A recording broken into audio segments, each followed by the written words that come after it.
Hi, greetings from Manila. So I hope you have got time to go through the first video where we talk about the first video on Thrive. Why did I write that book? So now we're going to come into the second chapter, which is drowning in the sea of change. So are you facing this situation where you're drowning in the sea of change? And what are these changes and how should we react? Okay, so sit back and I hope you enjoyed this video. Thank you. So now let's come back into this book, Thrive, and we are going into chapter 2 today. And I'm going to start off by asking you this question. Bill Gates said the world is unfair. Get used to it. How do you feel about this statement? Do you feel it's harsh? Or how do you feel about the world being unfair? And how do we get used to it?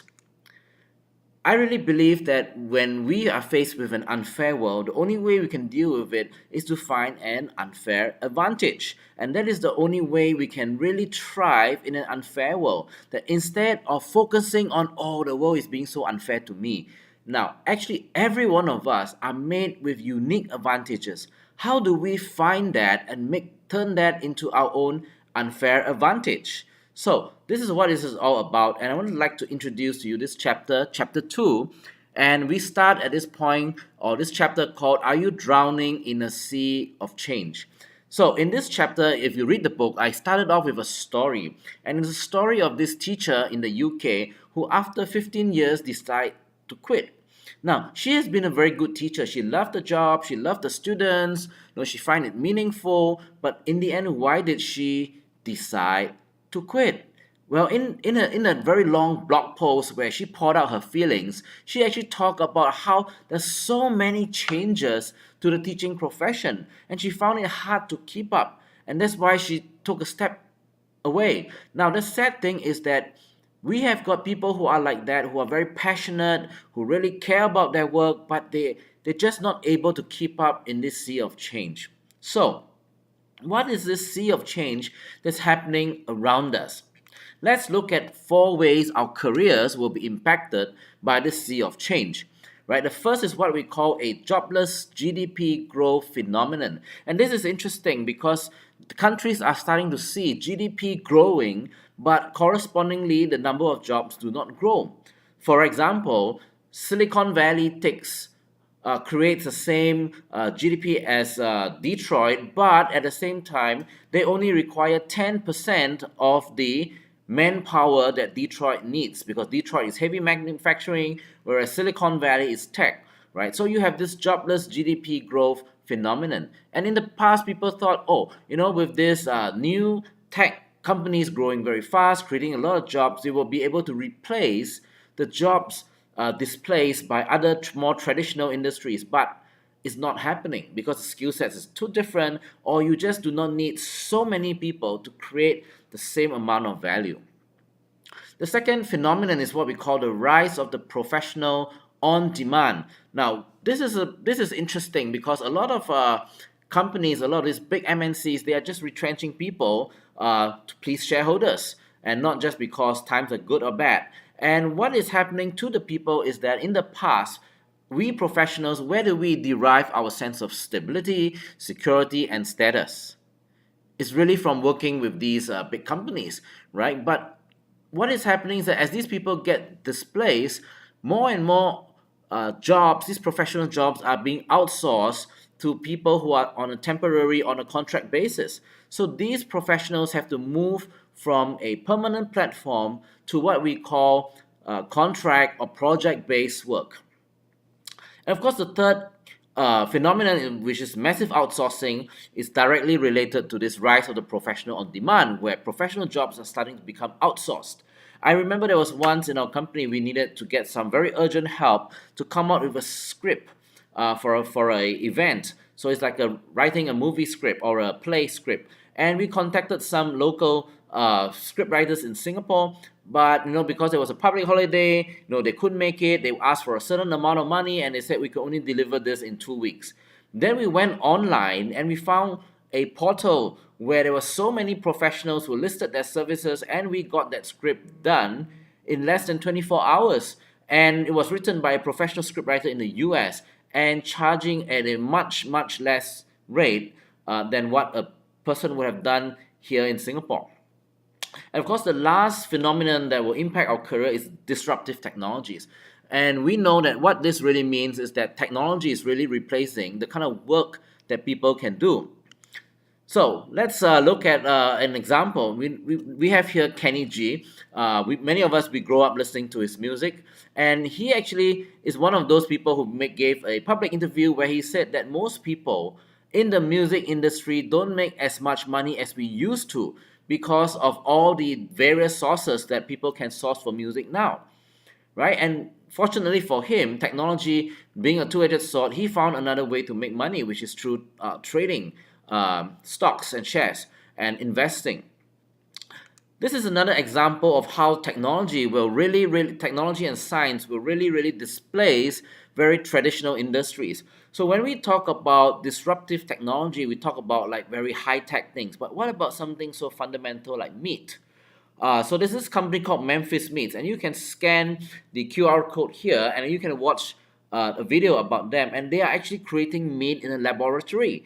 You do not need to slaughter animals anymore, and with that, you do not need farms, you do not need abattoirs, and the entire supply chain of what was a very traditional business is going to be disrupted because if they are successful, meat can be produced in laboratories.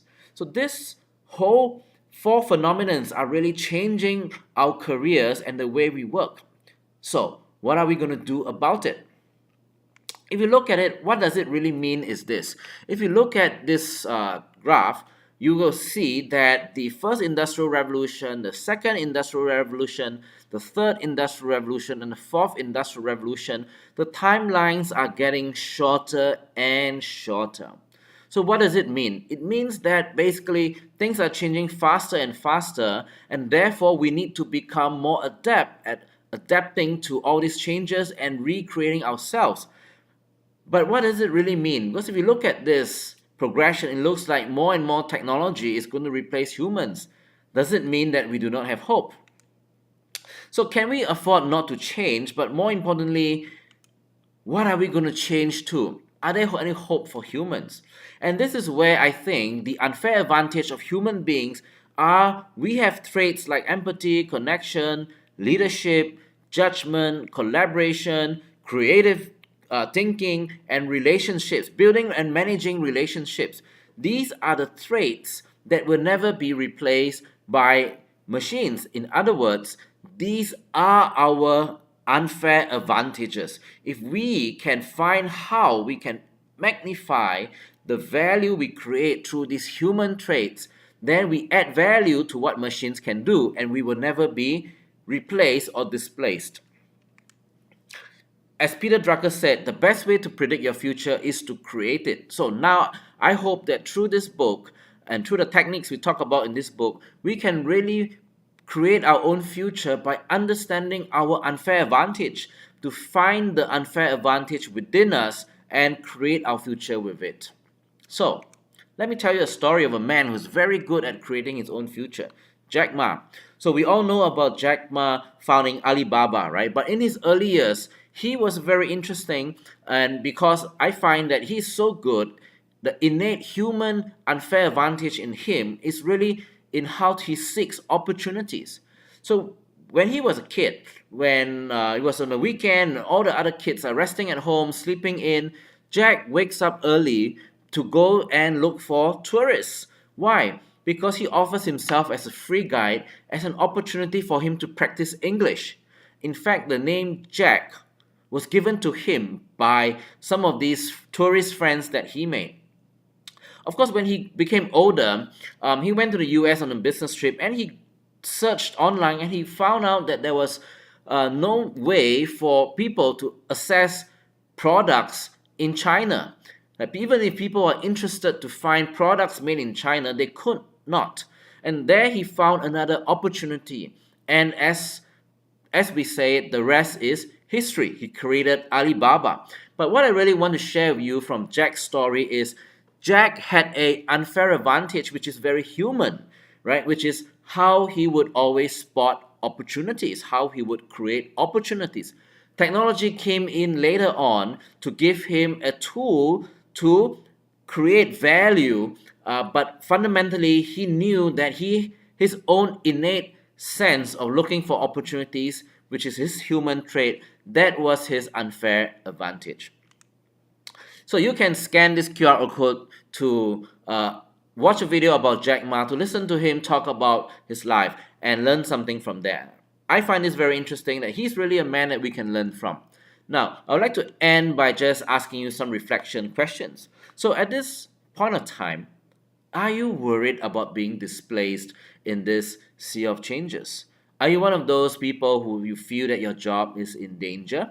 Are you one of those people who feel that maybe your qualifications, your skill sets are going to be disrupted, maybe because you can be replaced by somebody cheaper or by technology?